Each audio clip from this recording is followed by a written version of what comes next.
As 2016 ends, we'd like to review some of the most interesting interviews of the year. Yeah, we were fortunate enough to talk to many world leaders as well as people who influence our times. But we also turned the mics and cameras to alternative voices, individuals who by accident or by choice found themselves in extraordinary events.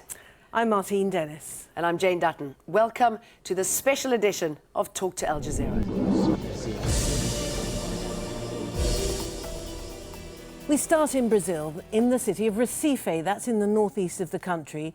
It was at the heart of a global health crisis over the Zika virus, a mosquito-borne disease that is suspected of causing birth defects in babies.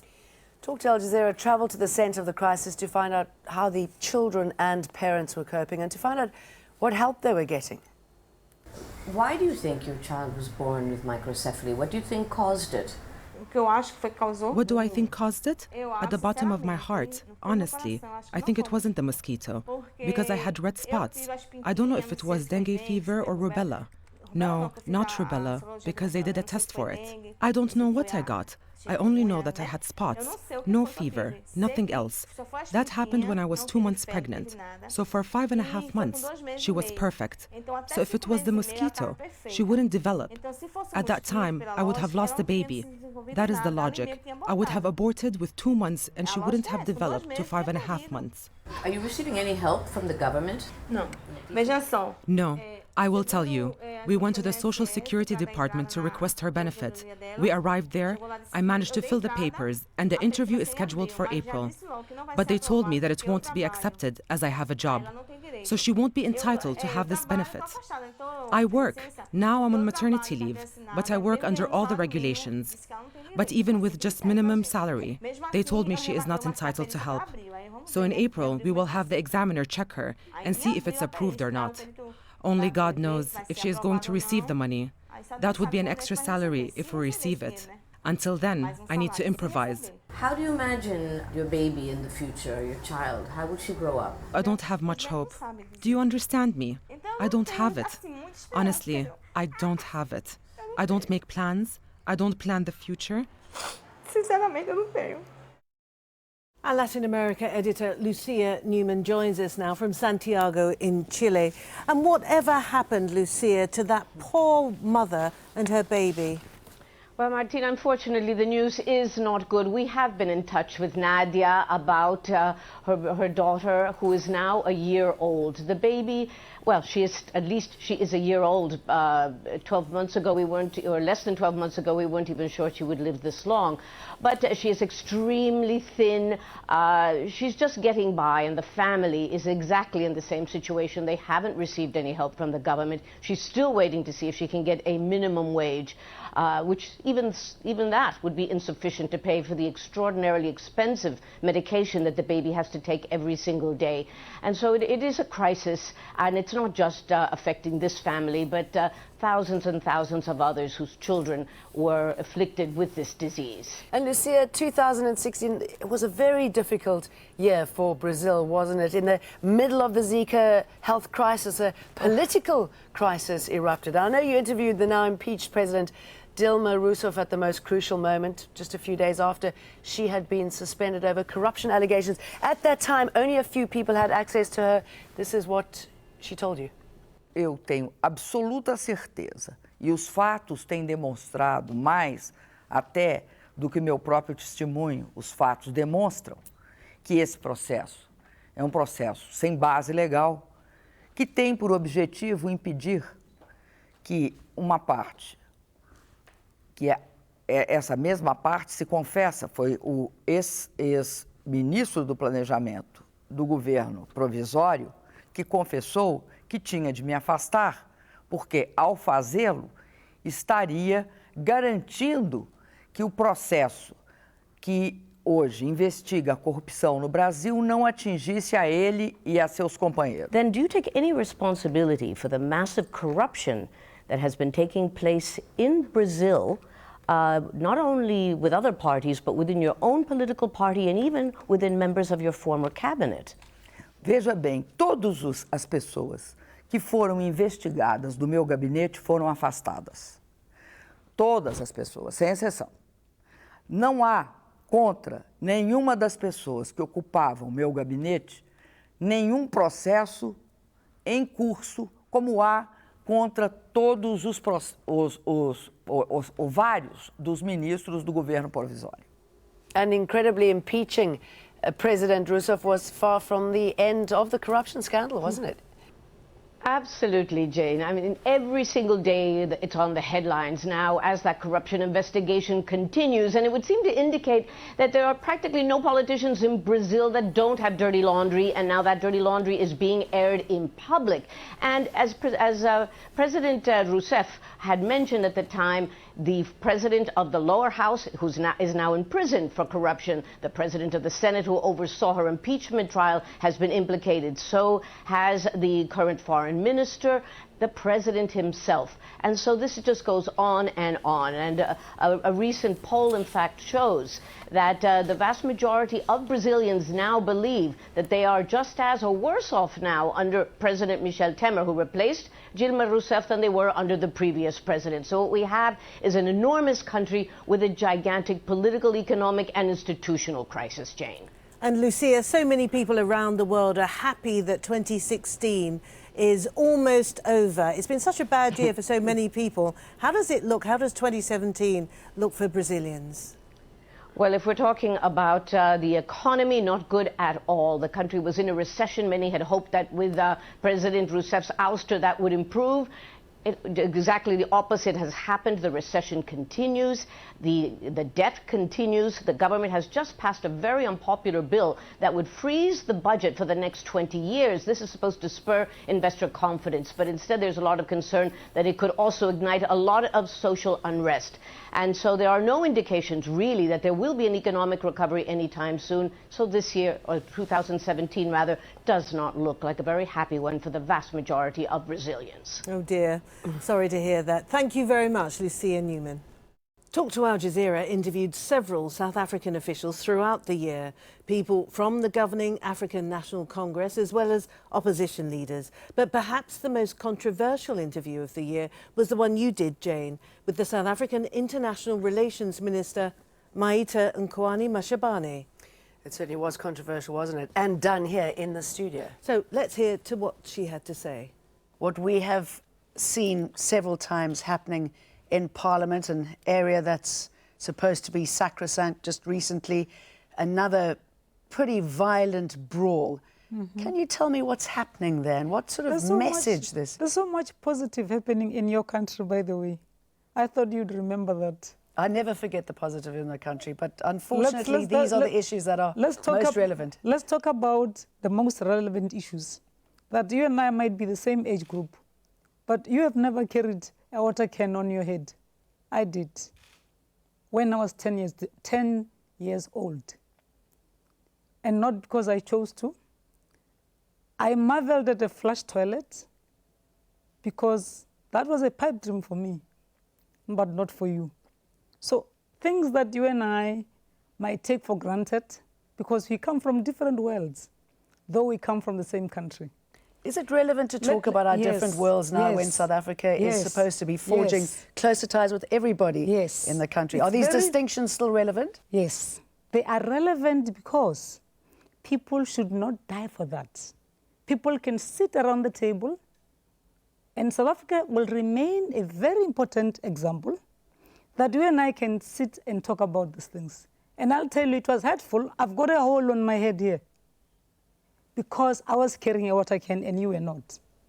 Okay, but what has that got to do with the brawl that we saw in Parliament? Can I finish? I'm a member of Parliament.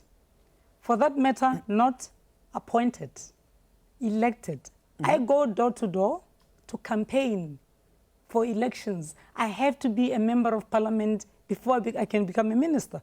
So I've gone through all that. I've been an activist at a very young age. I'm not doubting your credentials. Fighting not for Maite, but so that my children and my children's children and yours should not see the color of the skin, but see ourselves as South Africans. Now, Jane, what struck so many people about that interview was the tone of it. Yeah, she seemed determined to make it personal, between two South Africans. And it had a huge storm. It created a huge storm, didn't it, of controversy back home in South Africa. It had a massive impact across all media platforms. In fact, it led to #HoleInHead going viral. And now we all at Al Jazeera know that you're a bit of a broadcasting legend anyway, but now most definitely South Africa's most famous and most revered political cartoonist has actually made sure that you're firmly in the annals of South African political history. There you go. Now, one of the most prominent thinkers of our time, Zygmunt Bauman, also talked to Al Jazeera. Bauman has considered and written extensively about the modern era and about our place in it. Let's listen to some of what he said. In your book, Liquid Fear, you talk about how we live today in a state of constant anxiety about the dangers that could strike unannounced at any moment. Why are we so frightened? Fear means fear flowing, unanchored, not staying in one place, but diffuse. And the trouble with liquid fear, unlike the concrete specific danger which you know, are familiar with, is that you don't know where from it will strike. Can multiculturalism ever work? You were quoted once as saying that in big cities, none of the ethnic religious groups intend to culturally assimilate, and each group is demanding recognition for its own cultural identity. Multiculturalism is very difficult. Personally, I don't accept the term multiculturalism. It's much safer, much more to the point, to speak that we are all cast in multicultural environment. Environment is multicultural. Policy of multiculturalism doesn't make much sense. One aspect, one consequence of it is that we are all armed now, as you know, with Facebook and Twitter and generally access to computer. So we divide our life into online part and offline part. Well, our conversation with Bauman led to a huge amount of engagement online. One of our digital producers, Annette Eakin, joins us now. She's also here in Doha. Annette, Bauman's view of the world was pretty bleak in that interview. What was it that he said that got so many people talking? I think he spoke to an uncomfortable truth about the refugee crisis, primarily in that interview. And he basically lays out in a really beautifully articulate way how refugees arriving from countries like Syria and Iraq, they are actually a reminder to other people that what has happened to them could happen to anyone. And Annette, we always assume that those most active online are young. Who were the people who got in touch, who were so moved by what he had to say? Were you able to tell? We had a lot of response to that particular interview, which was interesting because it is often world leaders who make the headlines, who make the news, the world leaders that we covered, DUTERTE, Dilma Rousseff. But clearly Bauman resonated with a lot of our audience, and we wanted to do something a little bit more with this interview. So we actually put together a 2-minute animation based on what he says particularly about the fear of refugees, the world's fear of refugees. We worked with 2 animators to produce a 2-minute animation which essentially gives concrete form to something very conceptual that Bauman is talking about.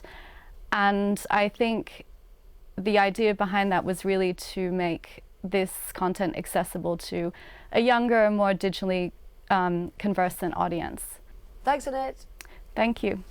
Now, another interview we want to review is the one you, Martine, did with Nigeria's President Muhammadu Buhari. He discussed the country's economic crisis and corruption, but one of the main talking points was his fight against Boko Haram. Now, security is such a big problem, isn't it? You spoke to me almost exactly a year ago when you were a presidential candidate. You then promised to Nigeria that you would defeat Boko Haram by the end of 2015. Clearly, you haven't. You failed. I haven't failed. I haven't failed. I haven't failed. When we came in, Boko Haram was effectively in control of 14 local governments. Nigeria has 774 local governments. They hoist their flag, and they call themselves they name themselves a certain caliphate. But now they are not holding any local government. And they have reverted to improvise explosive devices, blowing soft targets. My point indeed. That's a purely terrorism which will be extremely difficult to eliminate. But almost because it is technology.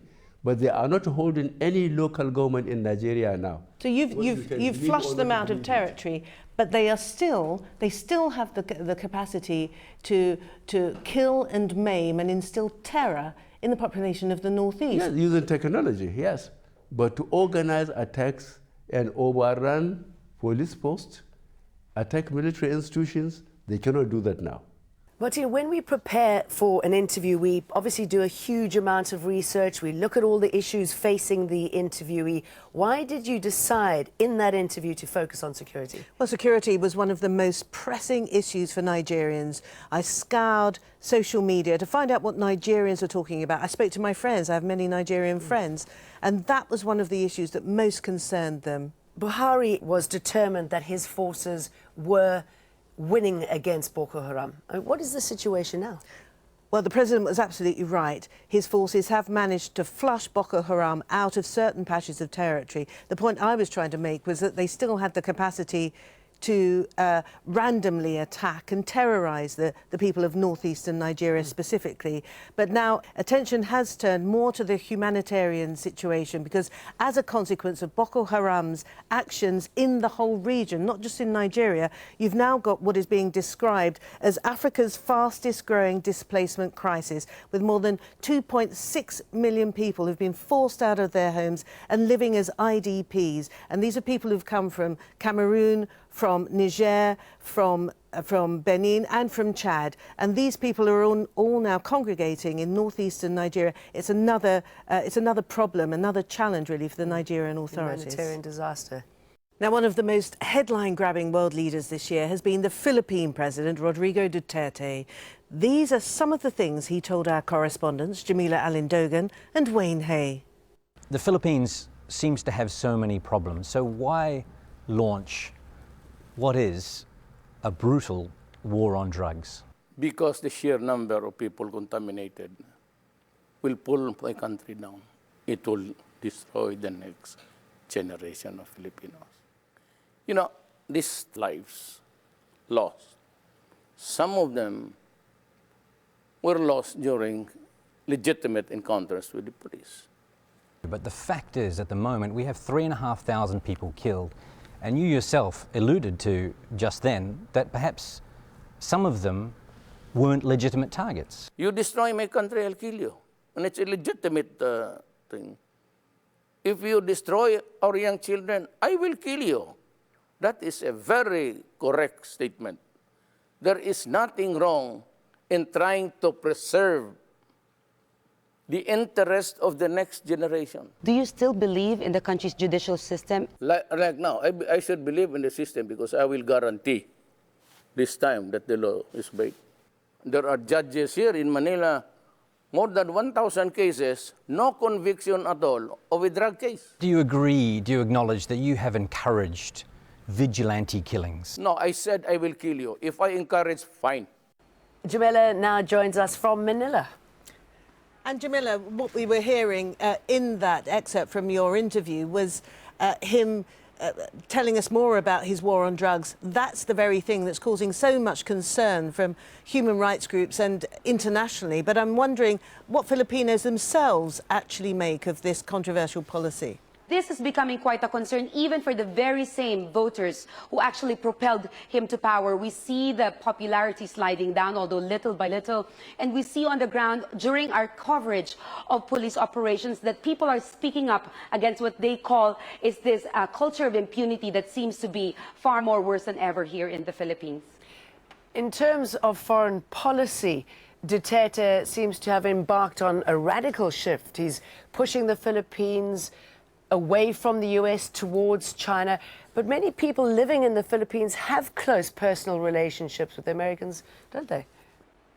Yes, and in fact, that is actually one of his most unpopular decisions when he announced that he was going to break ties with America to build closer relations with China. He calls that, in fact, an independent foreign policy. But for critics, international security experts, they say that is merely just a shift from one superpower to another, especially with this very difficult dispute with China over the Spratlys in the South China Sea. Well, thanks a lot, Jamila. As 2016 came to an end, so did Ban Ki-moon's term at the United Nations. Yes, our diplomatic editor, James Bays, had an exit interview with the Secretary-General.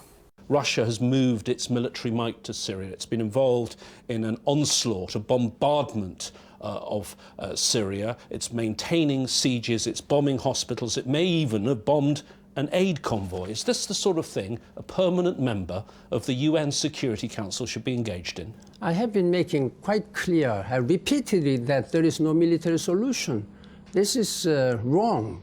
But President Putin's not listening to you. You know, there is a need to take certain cases to take military action to fight the extremists and terrorists and al-Nusra Front. All these groups should be deterred and defeated by whatever means. Now, once started in fighting against terrorism and extremism, I'm afraid that all this air bombardment has killed so many civilian population. That must be stopped soon. The UN brought cholera to Haiti. The UN failed to protect people in South Sudan. In Central African Republic, peacekeepers were actually involved in sexual abuse of children. Are you ashamed that sometimes your United Nations, rather than doing good, is doing harm? I have already expressed that the United Nations has moral responsibility, and I have expressed my deep regret for not being able to help people who have suffered. Secretary General, you're nearly at the end of this job. What is going to be your next job? Your own country, South Korea, is in crisis. Will you consider running as the president? Lots of people have talked about that. Now I'm still focusing on the huge jobs mandated to me as a Secretary General. Only for a few more days. This is the same stock answer you gave me when I interviewed you almost 2 years ago. Let me put the question a different way. If the people of South Korea call on you, will you consider serving your country? Come January 1st, 2017, when I return to Korea, I will need to discuss with some community leaders and my friends on what and how I can contribute as a former Secretary General of the United Nations to my motherland, Korea. Well, James joins us now. He's in London. And James, you highlighted some of the real problems that Ban Ki-moon has had to deal with in his 2 terms as UN Secretary General. What do you think his term is going to be remembered for? Well, this is a man who is very hard-working, very decent. That you can definitely say about him. But then I'm afraid there is the big but. This is a man who has not confronted the big powers, the 5 permanent members of the UN Security Council, in particular Russia. You heard it there in the interview. He really didn't want to condemn Russia. This is a man who many at the UN don't believe has been a particularly strong leader. And one of the problems is interviews like the one you've just seen. Ban Ki-moon is not particularly good at public speaking and speaking out. He talks about quiet diplomacy. I think he's achieved some things behind the scenes, but he hasn't given the UN that resonance and relevance that people think it deserves. And James, he seemed very coy when talking about his future plans. I'm just wondering what a retired UN Secretary General does do. I mean, is there a possibility that he could become the president of South Korea? I think there's a strong possibility. I've been speaking to those who are close to him. I think he hasn't finally decided. I think he was telling the truth there. I think he is going to go back in the coming days to South Korea and take soundings. but I think from some of those close to him that he is minded to run. He believes that he can do something for his own country. I think it's a man, even though he's in his 70s, he has a great deal of energy and he believes that he has got more to offer. Certainly, I think in South Korea, there's a much more favourable impression of Ban Ki-moon than perhaps there is in some other parts of the world. Moving on from President Park, the idea of having someone who doesn't come from a previous family that has had power in South Korea, comes from a humble background, someone who's been a public servant and someone who's a bit older, a grandfather figure, that might just be what South Korea in its current political turmoil is looking for. Thanks, James. A very big thanks as well to our audience for watching. We invite you to visit our website, aljazeera.com/talk to Al Jazeera, to keep up to date with our latest interviews and join our conversation on social media to share your views. Yes, thank you very much indeed. We do hope that you'll join us in 2017. And remember, people who make the news talk to Al Jazeera. Bye for now.